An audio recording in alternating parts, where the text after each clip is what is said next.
I still remember the smell of the ocean mixing with fresh pine when my father and I built that beach cabin 25 years ago.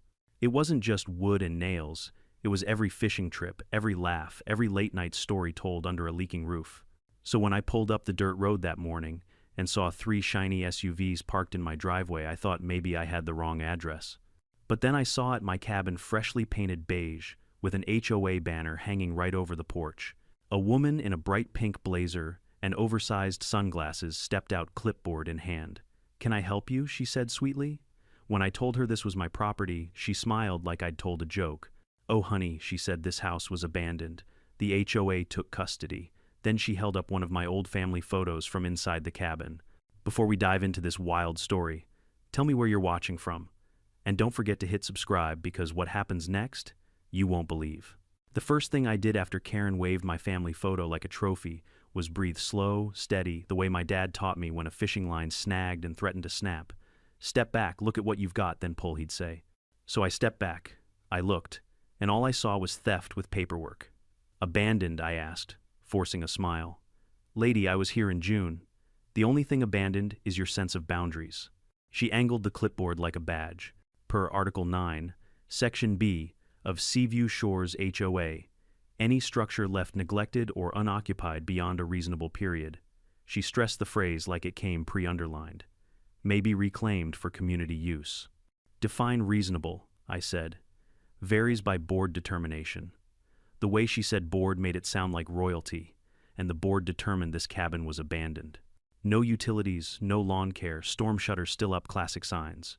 "We've already initiated occupancy for stabilization. You're trespassing." She said it so sweetly that a gull could have flown into the porch and applauded. Behind her, a man with gym shoulders and a sunburned neck stepped through my front door carrying a box labeled kitchen. He didn't look at me. He looked at Karen, waiting for a nod. She gave it. He disappeared inside with my life in his arms. I pulled my phone out and hit record. "Say that again," I said. "Who are you, and why are you moving property into my home?" She put on a smile I've only seen on garden gnomes. "I'm Karen Whitfield, president of the HOA. This is board business. Recording is prohibited on HOA property without consent." "You're on my porch," I said. She tilted her sunglasses down, meeting my eyes over the rim. "Not anymore." I wanted to laugh. Instead, I called the county non-emergency line. While it rang, a second SUV door slammed.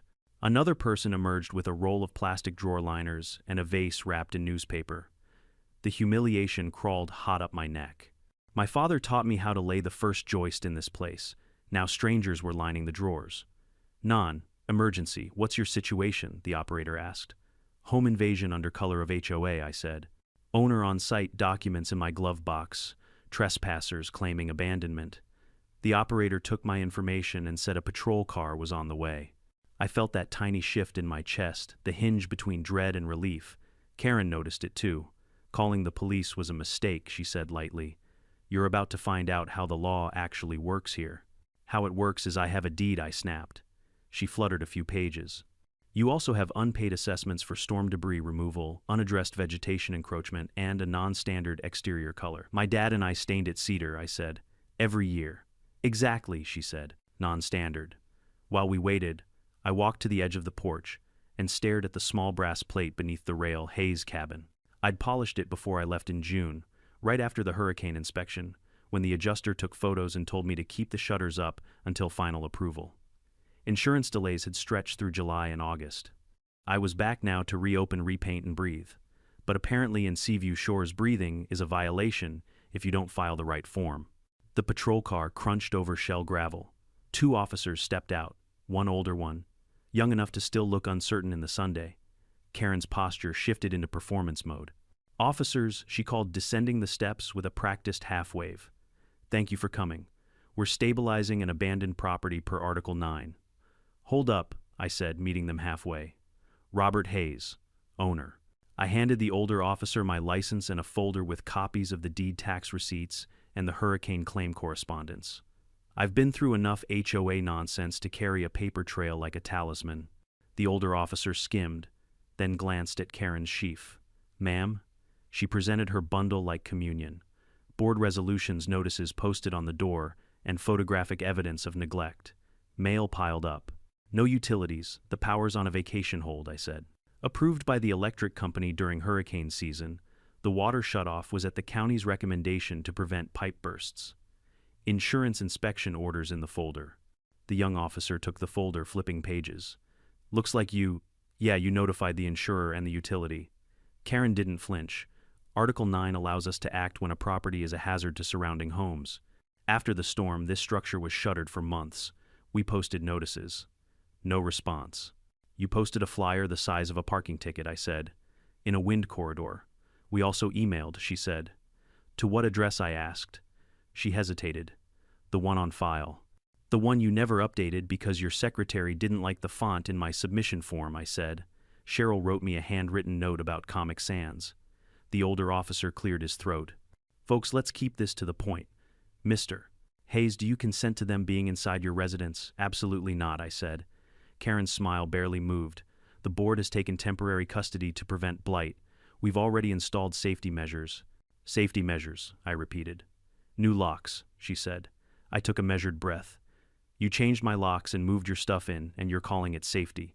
Community stewardship, she corrected. While the officers conferred, two heads bent like gulls picking the same clam, I wandered to the side yard. The grass was a little long, yes, but sea oats and dune grasses always blur the edges here. A salt-warmed breeze pushed through the palms. Beyond the dunes, the Atlantic breathed its patient, endless breath, retreating and returning like memory. I could hear my dad's laugh in the surf. I felt that hinge shift again, dread to resolve. I walked back in time to hear the older officer say, "We can't determine ownership disputes on scene." He looked at me. "You'll need to take this up with the county property office and possibly civil court. For now, given the documents she's presenting..." "You're kidding," I said. "We're going to ask both parties not to escalate. No further moving of items in or out until this is cleared up." Karen clasped her hands like she was accepting a bouquet. "Of course, officer." The young one added, apologetic. "We're not saying it's legal, sir. We just can't enforce your deed without a judge's order when there's an HOA claim."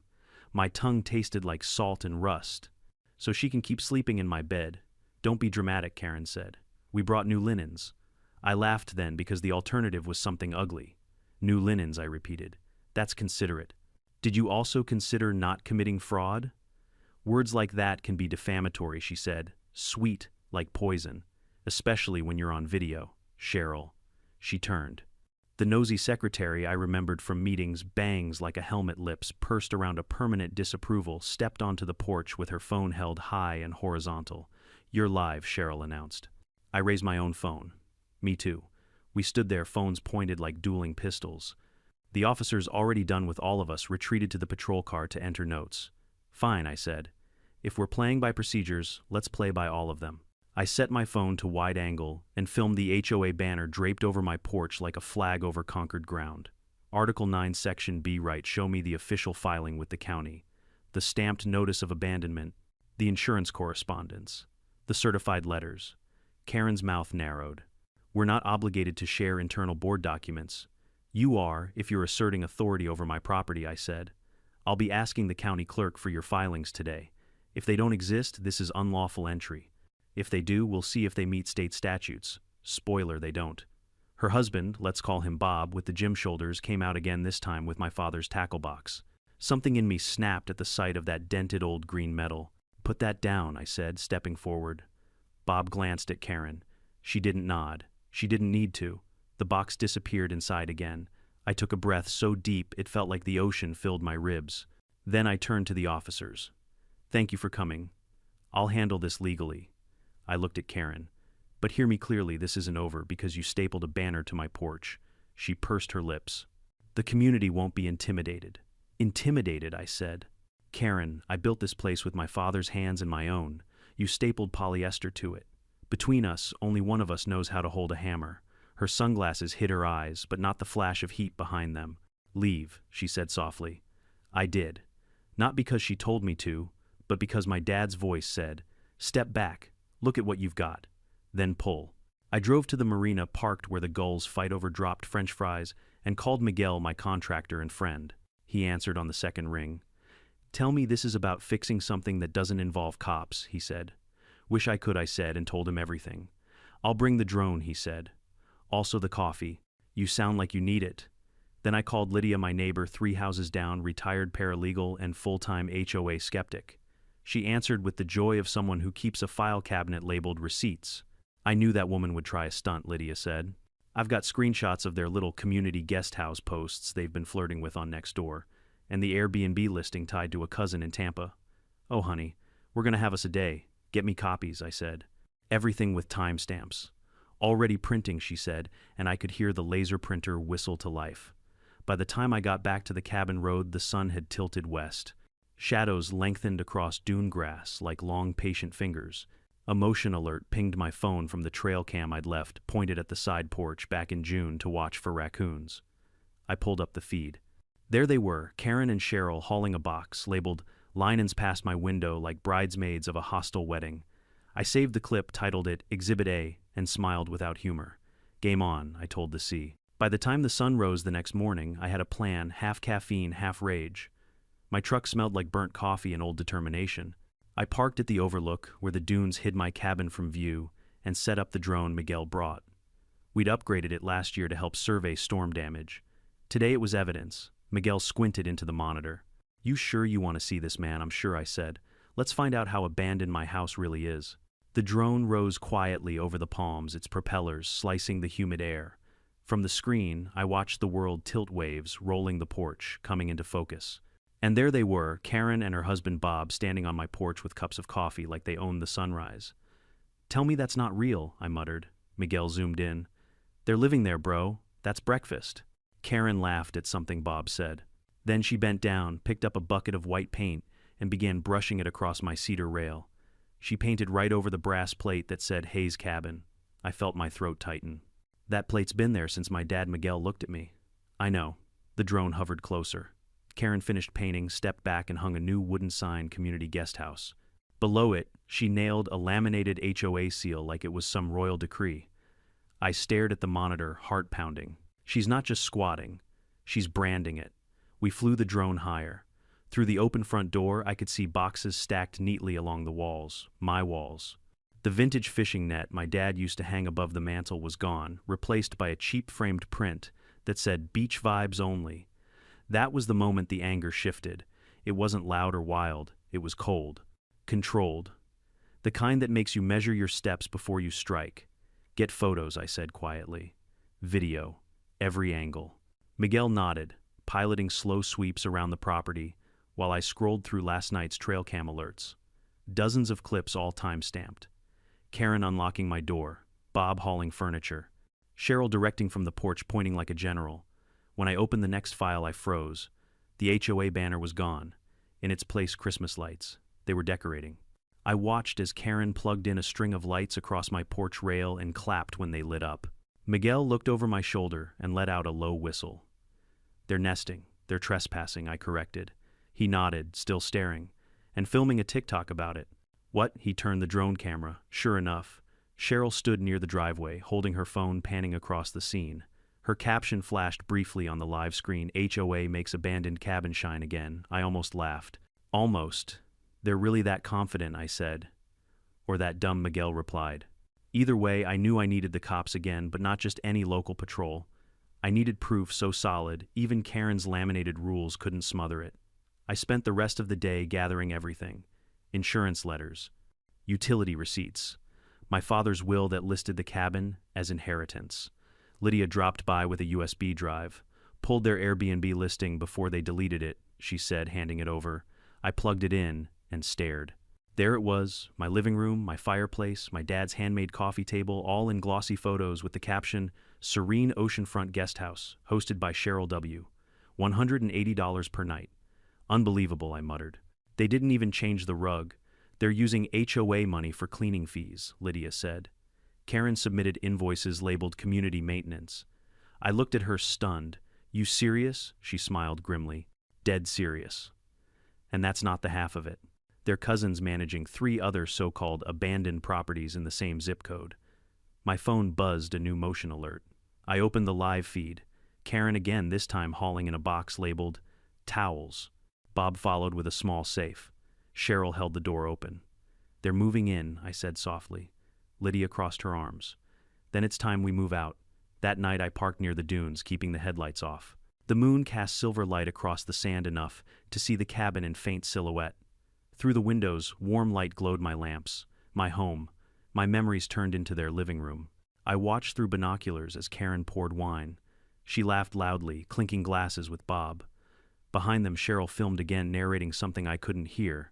I imagined the caption already forming: HOA board celebrates restoration success.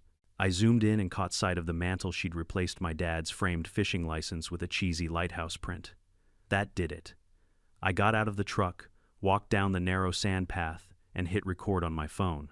The sea roared behind me, wind whipping my flannel shirt. When I reached the porch, I could hear music, some upbeat beach tune, and laughter. I knocked once hard. The laughter stopped. After a moment, the door opened. Karen stood there, wineglass in hand, her face freezing mid-smile. "Oh," she said, "it's you again. Nice decor," I said. "Did you also repaint my father's ashes, or is that next on the renovation list?" Her face twitched. "You're trespassing again, Mr. Hayes." I raised my phone. "I'm recording for my insurance company. Say hello." Bob appeared behind her, holding the wine bottle like it might be a weapon. "You need to leave," he said. I took a step back, angling the camera to capture the interior, the furniture, the boxes, the wine on the table. "Already have enough footage to make a sheriff blush," I said. "But go ahead. Tell me again how this is HOA property." Karen's tone sharpened. "It's under protective custody by the HOA until further notice. You've been absent for over 90 days. 83, I interrupted. "And legally notified the county." "That's irrelevant. Not to a judge." She crossed her arms. "We'll see about that." "Oh, we will," I said. "Every pixel of this is going straight to the county recorder and my lawyer. You just turned an HOA dispute into a criminal trespass case." Her smile didn't reach her eyes. "You think anyone's going to side with you after you abandon the neighborhood?" I looked past her at Bob, sipping nervously. "You mean the neighborhood you turned into a hotel chain?" She blinked. For the first time, her confidence cracked. "Good night, Karen," I said, lowering my phone. "Enjoy the guest house. While it lasts." I turned and walked away, the sound of her shouting behind me mixing with the waves. Back at the truck, I replayed the footage. Every frame was gold, her admitting protective custody, her standing inside my cabin, my belongings clearly visible. Evidence, cold, solid, undeniable. Miguel texted, "Got aerial stills, sending folder." Lydia texted, "Next county assessor's office opens at 8. I'll meet you there." I leaned back against the seat, staring at the dark outline of the cabin. "You wanted a war, Karen," I whispered. "Now you've got one." The next morning, the county clerk confirmed what I already suspected: no record of abandonment, no filed transfer of property, no authorization for HOA occupancy. The clerk even laughed when I showed her the banner photo. "They can't just claim a house," she said. "That's not how any of this works. Tell that to them," I muttered. She handed me stamped copies of the property records. "Take these. You'll need them for law enforcement. Oh, and maybe call the code enforcement office. They'll love this." By noon, I was sitting with the sheriff's investigator, showing him the footage. He watched silently, leaning closer when Karen appeared on screen holding my photo frame. "She really said it was abandoned?" he asked. "Verbatim," I said. "And then she moved in." He rubbed his chin. "We've had complaints about that HOA before. Power-hungry folks. But moving in? That's new. So, what can I do?" I asked. He looked at me with that tired cop expression, the kind that says, "This is going to take time. We'll need to file a formal report. You've got enough evidence for criminal trespass and possible fraud. Just don't go back there until we process it." I nodded. "Fine, but I'll be watching." That night, I set up new cameras hidden, this time disguised as birdhouses and solar lights. The moment they connected to my phone, I saw everything: Karen sitting on my porch, swing, sipping wine again, flipping through my father's old photo album. And that's when it hit me. She wasn't just stealing a house. She was trying to erase a history, my family's history, and replace it with her own version of community. I closed my laptop and stared out at the moonlit waves. "You picked the wrong house," I whispered, "and the wrong man. Because if she wanted a war built on rules, I was about to build one on evidence, and I had more tools than she could ever imagine." When I woke up the next morning, my first thought wasn't coffee. It was war. By 6 a.m., I was already printing out screenshots, timestamps, and drone photos on Lydia's dining table. Her little coastal house smelled like sea salt and printer ink. She sat across from me in a robe, hair up in a bun, eyes fierce and awake. "You know what Karen's biggest mistake was?" she said, sipping her tea. "Painting over my dad's nameplate," I muttered. She smiled thinly. "No." Thinking she could out-paperwork me. Lydia used to work as a paralegal for a real estate attorney before she retired to this neighborhood of peaceful retirees. The same peaceful retirees who spent half their week in HOA meetings fighting about mailbox colors. She still had every form and legal statute saved in her cloud. If Karen was queen of the HOA, Lydia was the archivist of her downfall. Miguel joined us mid-morning, still chewing a breakfast sandwich. He dropped his phone on the table and played the drone footage again. Karen's voice filled the room. Community custody, we're protecting the property, followed by Cheryl's shrill laugh in the background. Lydia raised an eyebrow. You recorded audio. Full surround, Miguel said proudly. I nodded. Every word, every illegal thing they said on my property. Good, Lydia said. We'll package it properly. You can't just dump this on Facebook. You need a chain of custody. We'll send it to the sheriff and the county investigator. Miguel grinned. Oh, I already sent it to someone. I frowned. Who? He shrugged. My cousin at Channel 8 News. They run that Scam of the Week segment. Lydia almost spit her tea. You didn't. He smiled wider. Hey, the people deserve entertainment. I sighed. Let's hope it's entertainment and not a lawsuit. Lydia started organizing the documents. Don't worry, Karen's the one who committed fraud. You're the one with the receipts.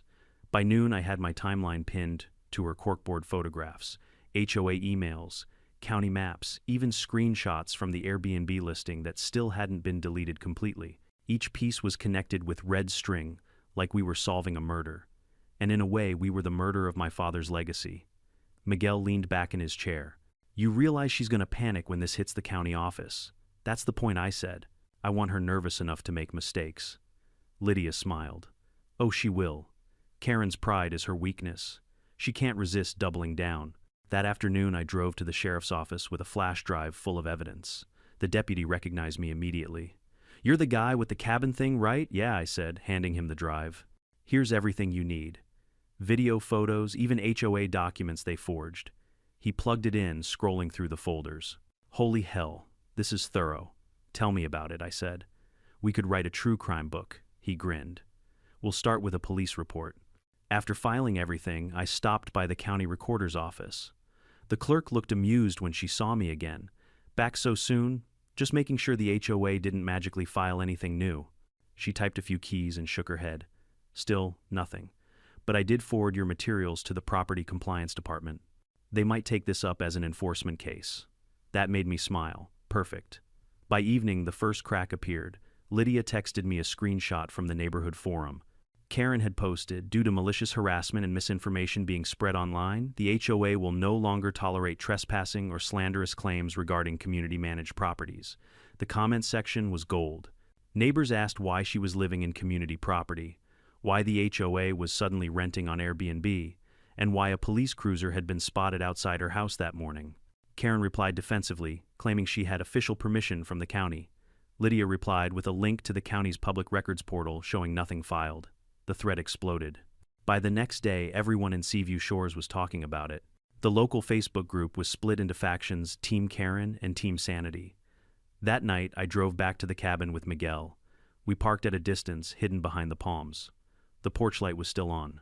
But something new caught my eye, tiny sparkles of light in the yard. Those aren't fireflies, I said. Miguel grinned. Trail cameras. You upgraded, I nodded. Solar-powered infrared high-res. Every angle covered. If she so much as sneezes on my property, it's recorded. We sat in silence, watching from the truck as the ocean wind rustled the palms. Then movement.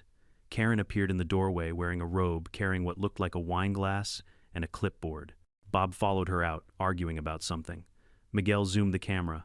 Dude, she's holding a rental checklist. Unbelievable, I said. They started rearranging porch furniture, my porch furniture. Karen pointed to the lawn, giving orders. Bob carried out a vacuum cleaner. They're prepping for guests, Miguel said flatly. They're insane, I replied. Lydia texted again. Channel 8 just called. They want an interview tomorrow morning. Perfect timing, I said. Let's give them a show. The next morning, the news van rolled into Seaview Shores like a shark fin slicing calm water. Neighbors came out with coffee cups pretending not to stare. Karen was on her lawn in full HOA regalia, a red blazer pearls, and an expression that could peel paint. When the reporter approached her microphone ready, she smiled wide. We're very proud of our community stewardship. The HOA has done an excellent job maintaining abandoned properties for the good of all residents. Behind her, my cabin gleamed on camera, lights on curtains, drawn the community guest house sign clearly visible. Then the reporter turned to me. "Mr. Hayes, care to respond?" I held up my folder and smiled. "Sure. That's my house. I have the deed insurance records, police reports, and about 6 hours of footage of her drinking wine on my porch." The camera panned back to Karen. Her face went through the 5 stages of panic in 3 seconds. That's false," she stammered. "We had permission." "From who?" I asked. "From the community board, which consists of you, your husband, and Cheryl," I said, "who also happens to be the Airbnb host for my property." The reporter raised an eyebrow. "Is that true, ma'am?" Karen sputtered. "We were just preserving community value." That night the segment aired at 6:30 sharp. HOA accused of taking over private property. The story spread faster than a hurricane warning. Comments flooded social media. Former residents shared their own horror stories. Karen's perfect facade cracked wide open. The next day, Lydia knocked on my door holding her phone like a trophy. "You're trending," I opened the article. "Local HOA president under investigation for property fraud. The county had officially opened an inquiry." Miguel leaned over my shoulder. "You're famous, bro." "Yeah," I said. "But we're not done." We spent the rest of the day assembling the next wave of evidence, financial reports, HOA spending maintenance invoices. Lydia found line items that didn't make sense. Community repair $2.450, temporary occupancy staging $1.200, all paid to C. Whitfield, Karen's cousin. I whistled. "She's been embezzling HOA funds, too." Classic Karen, Lydia said. "Control everything, pay yourself for doing it." I uploaded everything to the sheriff's secure portal, labeling each file fraud, misuse of HOA funds, trespass, theft. That night, I watched the live feed one more time. Karen's lights were still on, but her porch banner was gone. She'd finally taken it down, probably after the news aired. I smiled to myself. "Stage 1, I whispered. Complete." The phone buzzed again, an unknown number. "Mr. Hayes," a male voice asked. "This is Investigator Benton with the County Compliance Office. We've received your evidence. I just wanted to let you know we'll be visiting the property tomorrow morning for inspection." I leaned back, satisfied. "Perfect. I'll be there." When I hung up, I looked out the window toward the dark horizon where my cabin sat, waves crashing just beyond the dunes. The tide was coming in, and for once it was on my side. By sunrise, I was parked half a mile from the cabin engine, off, binoculars in hand. The air smelled of seaweed and tension. Investigator Benton and his 2 county compliance officers were scheduled to arrive at 9 sharp. I wanted to make sure Karen didn't catch wind before the trap was ready. Miguel sat beside me in the passenger seat, munching on a stale donut like we were on a stakeout, which technically we were. "You really think she's dumb enough to show up during an inspection?" he asked with his mouth full. "Karen doesn't miss a chance to perform," I said. "She'll be here the second she sees a clipboard." And sure enough, at 8:42 a.m., a shiny white SUV rolled up the gravel drive like it owned the coastline. Out stepped Karen, pearl earrings, glinting red blazer, crisp sunglasses big enough to shield her from accountability. Behind her, Bob lumbered out carrying a tool belt and an attitude. Miguel grinned. "There she is, HOA Barbie and Ken of the apocalypse." I chuckled. "Get the drone ready." By the time the county car pulled in, the drone was airborne, filming everything from above the officers approaching the porch, Karen striding to intercept like a game show host greeting contestants. I cracked the window slightly to hear the exchange. "Good morning, ma'am," Benton said, flipping open his badge. "County Compliance Inspection. We've received complaints regarding improper occupancy and unfiled property modifications at this address." Karen laughed high, fake brittle. "Complaints? Oh no, this must be a misunderstanding. This property is under HOA custodianship. We've already submitted all paperwork. Then you won't mind showing us copies," Benton replied calmly. She hesitated. "They're, in the office." "Perfect," he said. "We'll follow you there after we finish here." Her smile faltered. "Well, the office isn't, open on weekends. It's Wednesday," Benton said. Miguel elbowed me. "Oh man, she's cooked." We got out quietly and started walking closer, keeping behind the palms. Benton and his team began snapping photos of the porch, the locks, the sign reading Community Guest House. He jotted notes on a clipboard. Karen's voice wavered between charm and command. "You can't just take pictures of HOA property without authorization." Benton didn't even look up. "This isn't HOA property, ma'am. It's county-registered private land owned by Mr. Robert Hayes." Her jaw tightened. "That's under dispute." Benton turned eyes cool behind mirrored sunglasses. "We checked the filings. There's no active dispute. No abandonment notice, no legal transfer. In fact, there's no documentation at all supporting your claim. For the first time since this whole ordeal began, I saw fear flickering across her face. It was small, but it was there. Bob shifted beside her, whispering something. She shot him a glare sharp enough to cut steel. "Ma'am," Benton continued, "are you currently occupying this property?" Karen's voice pitched up an octave. "Of course not. We were simply maintaining it. Voluntarily. For safety reasons." While drinking wine on the porch, Benton asked, holding up a printed still from the drone footage. "With string lights and rental listings under your secretary's name, I almost felt bad for her." "Almost." Karen's face turned red. "This is harassment," Benton shook his head. "This is evidence." He gestured toward his colleague, who handed her a citation form. "Until further notice, you and your board are ordered to vacate and cease all unauthorized occupation. Violations may result in criminal charges." Her jaw dropped. "You can't do this. The HOA outranks." "No, ma'am," Benton interrupted, tone like granite. "The law outranks the HOA," Miguel whispered. "That's going in the highlight reel." I stepped out from behind the palms, letting her see me. The moment our eyes met, her expression twisted. "You," she spat. "You set this up. Technically you set it up," I said. "I just brought the popcorn." Bob took a step forward, puffing up like a bull. "You're trespassing again." Benton raised his hand. "Sir, step back. This is an active inspection." I walked up the path calmly, holding my phone, recording everything. "Just wanted to see the place one more time before it gets professionally cleaned," I said. Karen's voice cracked. "You'll pay for this, Hayes." "I already did," I replied. "In cash 25 years ago." Miguel snorted so loud Benton had to hide a smile. The officers entered the cabin to inspect. Karen tried to follow, but Benton blocked her. "County access only. You'll receive a written notice once we're finished." When they came back out 15 minutes later, Benton held a clipboard heavy with notes. "We found personal belongings, opened wine bottles, new paint inconsistent with original records, and electrical modifications performed without permits. That's multiple violations." Karen looked ready to combust. "You can't just accuse me of—" "I'm not accusing," Benton said. "I'm documenting." I stepped closer, voice calm but sharp. "Funny thing, Karen, you wanted to protect this property. Congratulations. Now it's being protected by the county sheriff." She turned toward the street where neighbors had started gathering, drawn by the sight of government vehicles and a woman melting down in pearls. Phones were out, cameras rolling. "This is all lies," she shouted. "He's making me look bad," a neighbor called out. "You didn't need help with that." Karen's laughter rippled through the small crowd. Bob grabbed her arm. "Let's go." "No," she snapped, jerking free. "They need to hear the truth." "The truth," Benton said evenly, "is in our report. You'll be hearing from the county attorney's office soon." She glared at him, then at me. "You'll regret this, Hayes." "I doubt it," I said. "But you might."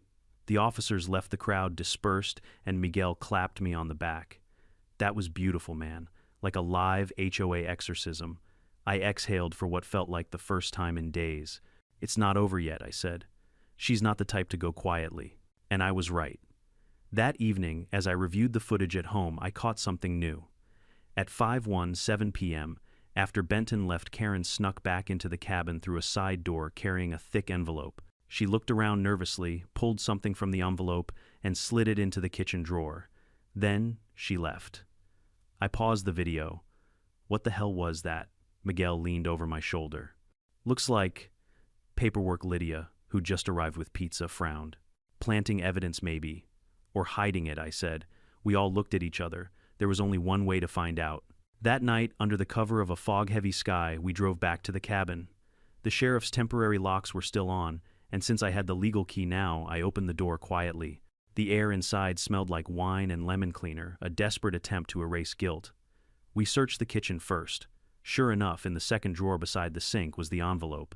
Inside were several documents, fake abandonment forms printed with county seals but wrong fonts, wrong signatures. Amateur forgeries. Lydia whistled softly. She really thought this would work. Miguel flipped one page over. "Dude, there's a check stub here. Payment to C. Whitfield Community Restoration Fund. Amount $3,800. I took photos of everything, careful not to disturb the evidence too much. She's digging her own grave." As we left, I glanced at the living room wall. The sign "Community Guest House" still hung there, crooked and smug. I pulled it down and tossed it into the trash bin. "This cabin doesn't need a new name," I said quietly. "It already has one." The next morning, I turned the envelope over to Benton. His eyebrows shot up. "She forged official documents right down to the fake seal," I said. He sighed. This just went from civil dispute to criminal investigation. Expect a call from the state attorney. By evening, word had spread again, this time faster. Karen's followers on the HOA board began turning on her. Bob avoided everyone's calls. Cheryl deleted her social media accounts. And me, I finally sat on my porch again, the real brass plate glinting in the sunset. The war wasn't finished, but the tide had turned. Karen wanted control. Now she was about to lose everything she'd ever tried to rule. The following week, the storm finally broke, not the one outside, but the legal kind that flattens reputations faster than a hurricane flattens beach chairs. The county investigator called me early Monday morning. Mr. Hayes Benton said over the phone, voice steady and official, the state attorney's office has accepted the case. They're opening an inquiry into fraudulent filings and unauthorized occupancy. You may be required to testify. Testify, I said, sitting up in bed. You mean in court? Yes, sir. We're moving forward. I hung up and just sat there for a moment, staring at the sunlight bleeding through the blinds. My father would have loved this. He used to say, the truth doesn't shout, it waits. And now, finally, the truth had waited long enough. By Wednesday, I was standing outside the courthouse in downtown Flagler Beach. The air smelled like salt and paperwork. Lydia met me on the steps, arms full of binders. Ready to ruin an HOA, she asked with a grin. Miguel joined us a moment later, wearing a clean shirt for once. Man, I brought popcorn, he whispered. Inside the courtroom was half-full neighbors, reporters, and a few rubberneckers who'd followed the viral news story. Karen sat at the defendant's table beside her, attorney, a thin man in an expensive suit who looked like he charged by the syllable. She wore all black this time, her pearls gone, hair pulled tight. She didn't look like the queen of the HOA anymore. She looked like someone trying to convince the world she still mattered. When the judge entered, the room fell quiet. Court is now in session, the bailiff announced.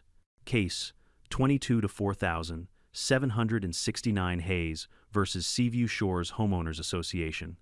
The judge, a silver-haired woman named Judge Harper, adjusted her glasses and peered over them. Let's make this simple, folks. This is a property dispute turned criminal inquiry. I expect professionalism, not soap opera. If only she knew. Karen's lawyer opened strong, painting her as a misunderstood community leader. My client was simply preserving neighborhood value. She believed in good faith that the property had been abandoned. The HOA took reasonable steps to maintain it. Harper leaned back. Good faith, you say? Did she file any official notice of abandonment? He hesitated. Well, not exactly. Then your argument is faith-based indeed, she said dryly. The courtroom chuckled. Then it was our turn.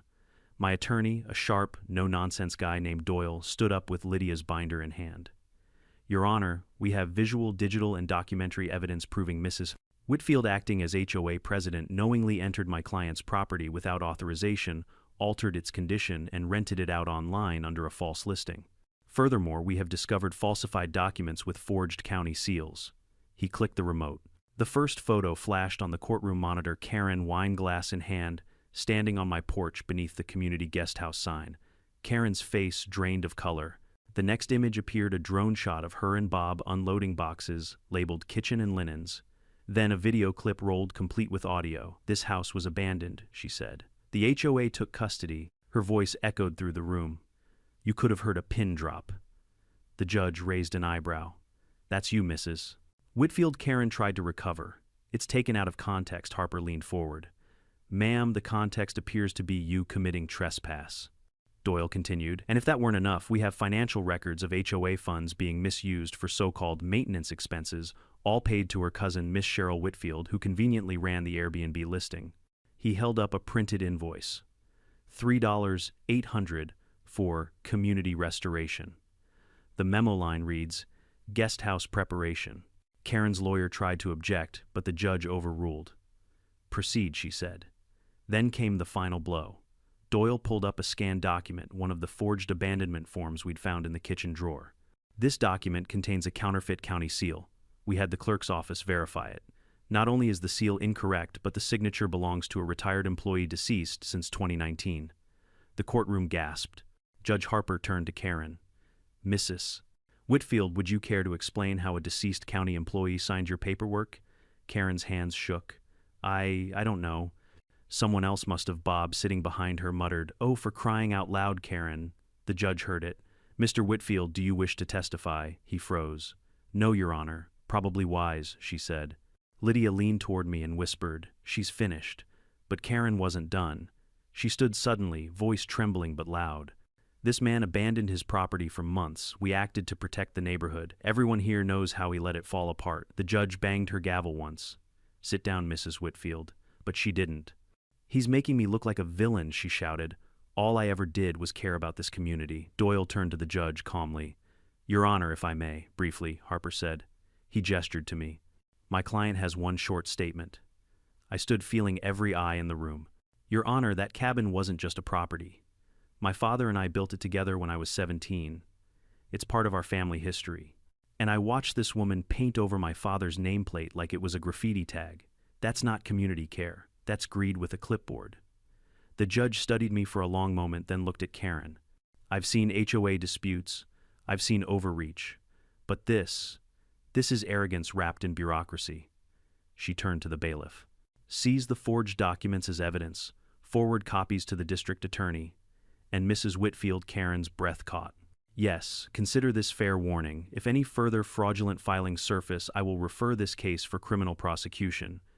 Immediately, Karen sank into her chair. Bob stared straight ahead, jaw tight. Judge Harper banged the gavel. Temporary injunction granted. Property restored to Mr. Hayes. HOA activities suspended pending investigation. Court adjourned. The room erupted in whispers. Cameras flashed. I exhaled, feeling years younger. Lydia squeezed my arm. You did it. Miguel grinned. Bro, that was cinematic. Karen's lawyer packed up in silence, avoiding eye contact. As we left the courtroom, I passed her table. She muttered under her breath. You'll regret this. I paused. Karen, I said quietly, the only thing I regret is ever buying in your neighborhood. Outside reporters swarmed like seagulls on French fries. Microphones and cameras everywhere. Mr. Hayes, how does it feel to win against the HOA? I smiled. Let's just say justice tastes like salt, air, and victory. The next few days were chaos for Seaview Shores. Karen's friends on the HOA board resigned one by one, each issuing the same statement. We were misled. The HOA's bank accounts were frozen. Their lawyer withdrew representation. I got a letter from the county thanking me for assisting in uncovering a pattern of fraudulent claims. Lydia framed it. Miguel naturally turned it into a meme. When the HOA messes around and finds out. Still, I couldn't relax yet. Something in Karen's eyes that day in court told me she wasn't finished. Pride like hers doesn't die quietly, it festers. Sure enough, 3 nights later, my phone pinged. Motion detected front porch. I opened the live feed. There she was. Karen alone in the dark, staring up at the brass plate. She reached out fingers, brushing the engraved letters, Hayes, Cabin. For a second, her face softened, almost human. Then she whispered something I could barely hear. You ruined everything. I stayed silent, watching through the camera. She turned and disappeared into the night. When the sheriff came the next morning to check the area, there were footprints in the sand, leading away, not toward. Maybe she'd finally realized what she'd lost. As I sat on the porch that evening, coffee steaming in my hands, I watched the waves roll in. The same sound my father and I used to listen to when we built this place. For the first time in months, the ocean sounded peaceful again. The HOA might have started this war, but I'd ended it. And deep down, I knew the storm wasn't just over for me. It was over for everyone Karen ever tried to control. I thought the courtroom would be the grand finale, the curtain drop after the chaos. But I underestimated one thing. When a queen loses her crown, she doesn't disappear quietly. She drags her entire kingdom down with her. 2 days after the ruling, I drove past the Seaview Shores Community Hall, the same place where Karen used to hold her mandatory meetings. There were no balloons or coffee trays this time. Just folding chairs tipped over papers, scattered, and a single handwritten sign taped to the door, Emergency HOA Session, Members Only. I parked down the street and watched from my truck. One by one, cars pulled up, familiar faces from the neighborhood, each wearing an expression halfway between anger and embarrassment. These were Karen's loyal board members, the ones who used to nod through every absurd fine and citation she dreamed up. Now they looked like people attending a funeral. Lydia texted me. You seeing this circus front row seat, I replied. Popcorn ready. At 9:05 a.m. The door opened, and out came Cheryl, the secretary, the same woman who filmed me months ago while calling me a trespasser.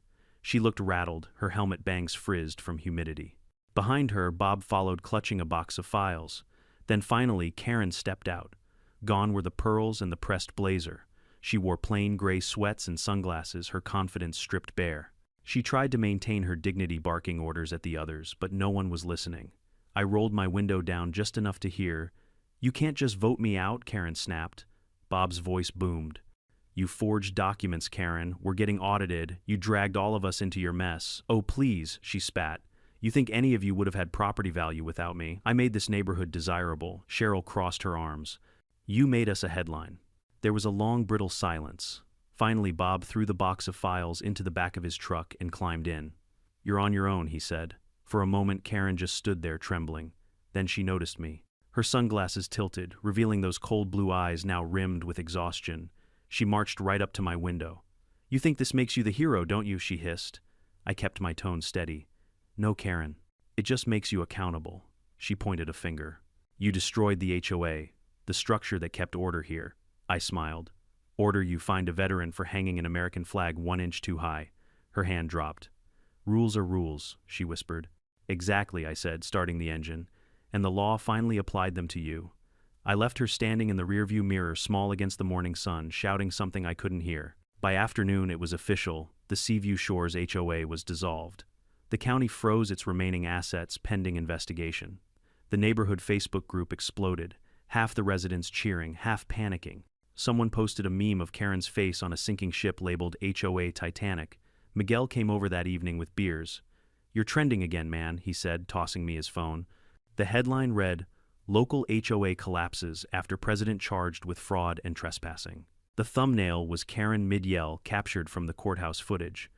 Lydia arrived moments later with a folder of documents. Counties pressing 3 counts of fraud, 2 of forgery, and 1 of criminal trespass. "Bob's cutting a deal to testify."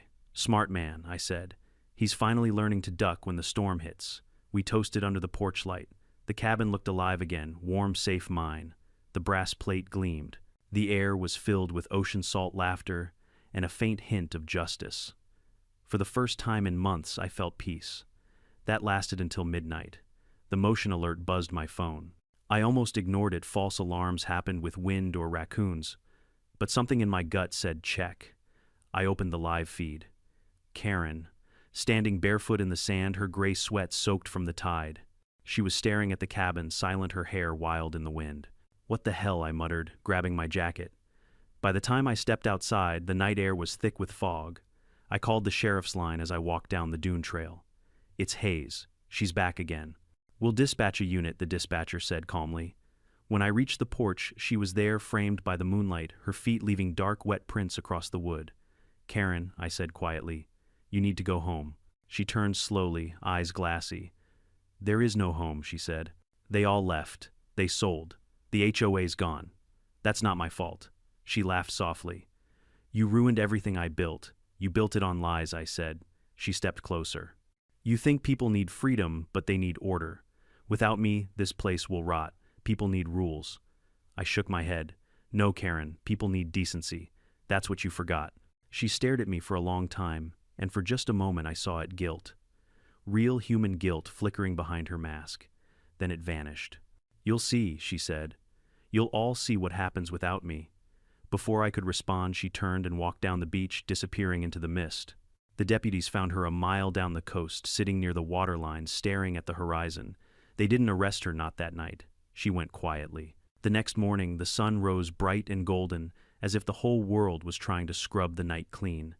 I sat on the porch, watching the waves crash, sipping coffee from my father's old mug. Miguel joined me later, holding a newspaper. "She's gone," he said. "We're county custody. Evaluation, maybe."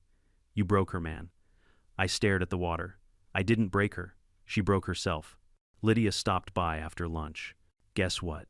The county voted to return all seized HOA fees to residents. Everyone's getting refund checks.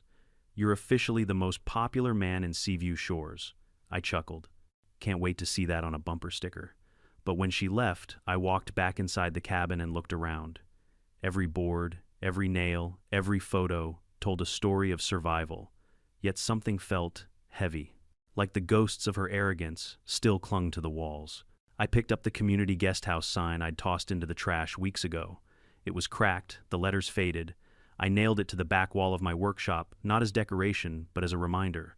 Because in this neighborhood, people didn't just fight over fences, they fought over control, power, ego, and the only way to survive was to remember what actually mattered. That night I watched the sunset turn the ocean orange and gold. The air smelled of salt and sawdust. The cabin's windows glowed. Karen's empire had fallen. The HOA was gone. The neighbors were free. And for the first time in a long time, the beach felt like home again. Still, as I locked up for the night, I caught myself glancing out toward the dunes, half expecting to see her silhouette standing there. But the sand was smooth. The tide had erased every footprint. The storm was finally over. 3 months later, the beach was back to what it used to be. Quiet, patient, and honest. The salt air carried no shouting, no threats, no HOA inspection squads. Just the soft rhythm of waves kissing the shore, the same way they did when my father and I first built the cabin. But even in peace, the echoes of that chaos lingered. Every few days I'd get calls from reporters, podcasters, even law students writing papers on the Seaview Shores HOA scandal. Lydia joked that I'd become the poster child for standing up to suburban tyranny. Miguel even designed a t-shirt, "Abandoned Not Today, Karen." I didn't wear it, but I'll admit I kept one in the drawer. One morning as I was fixing the porch railing, I saw a black SUV pull into the drive. For a second my heart sank. The image of Karen's shiny HOA mobile still burned into my brain. But when the door opened, a man in a navy windbreaker stepped out flashing a badge. "Mr. Hayes." "Yeah," I said cautiously. "Depends who's asking." He smiled. "Special Agent, Turner U.S., Department of Housing and Urban Development Fraud and Compliance Division, HUD, Federal." This was new. He shook my hand firmly. "We're conducting an investigation into fraudulent property claims and HOA misappropriation in multiple Florida counties. Your case triggered some red flags. We'd like your cooperation." "Cooperation," I said slowly. "You mean testimony?" He nodded. "And maybe insight. You seem to have a knack for catching crooks who hide behind rules." I couldn't help but laugh. "You've been talking to Benton, haven't you? Let's just say your reputation precedes you," Turner said. We sat on the porch while the ocean hummed in the background. I walked him through everything: the fake abandonment filings, the Airbnb listings, the falsified seals. He took notes like a man who'd seen this a dozen times before. When I finished, he closed the folder and said, "You realize what you uncovered wasn't just one rogue HOA, right?" I frowned. "What do you mean?" He leaned back. "Karen's cousin Cheryl, she wasn't acting alone.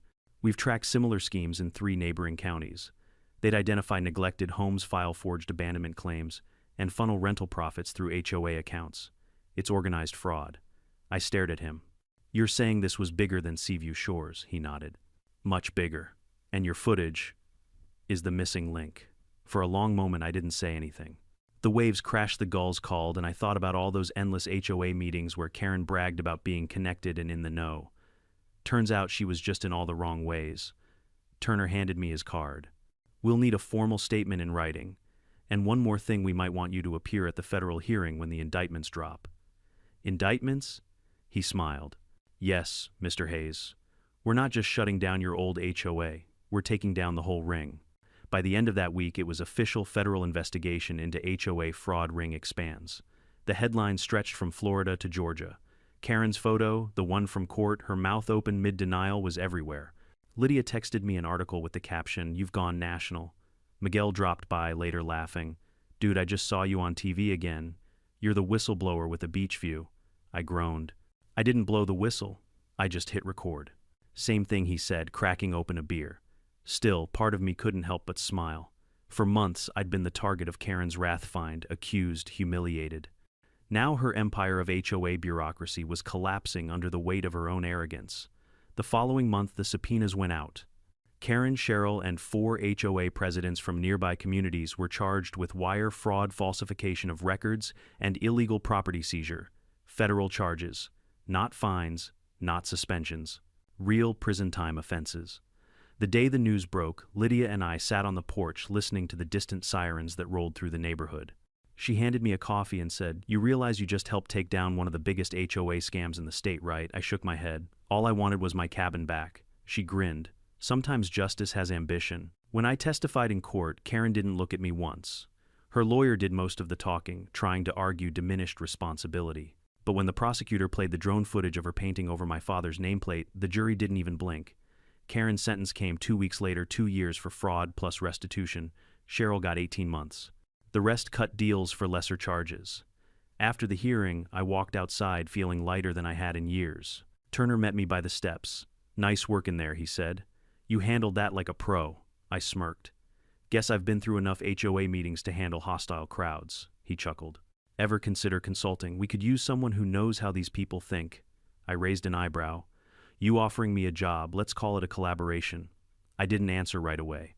I just looked out at the horizon, the endless stretch of blue that reminded me of my father's laugh and the smell of cedar planks baking in the Sunday.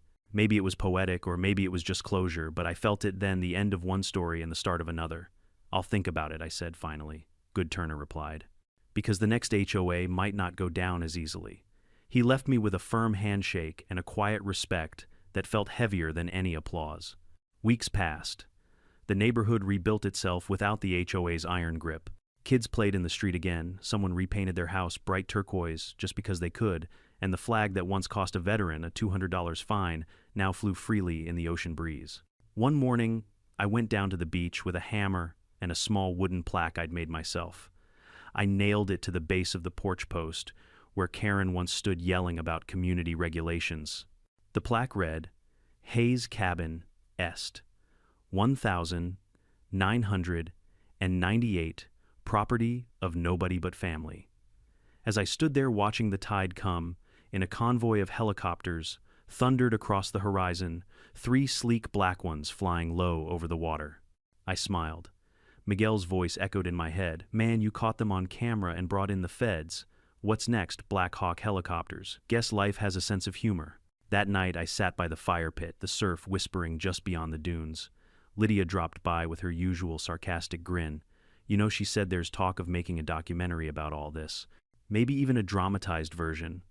I laughed. What HOA wars the reckoning, she smirked. More like the man who outlawed Karen. I raised my cup, to peace then. She clinked hers against mine. And to never attending another HOA meeting again. We sat in silence, watching the fire crackle the stars reflected in the still water beyond. For the first time in years, I felt my father's presence in the quiet, not in the anger or the fight, but in the calm that followed.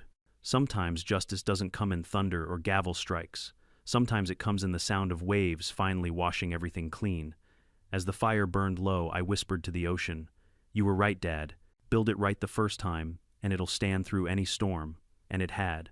The cabin, the truth, the legacy, all of it had survived the hurricane of Karen's madness. Now it was just me, the sea, and a porch light shining against the dark. Peace earned the hard way.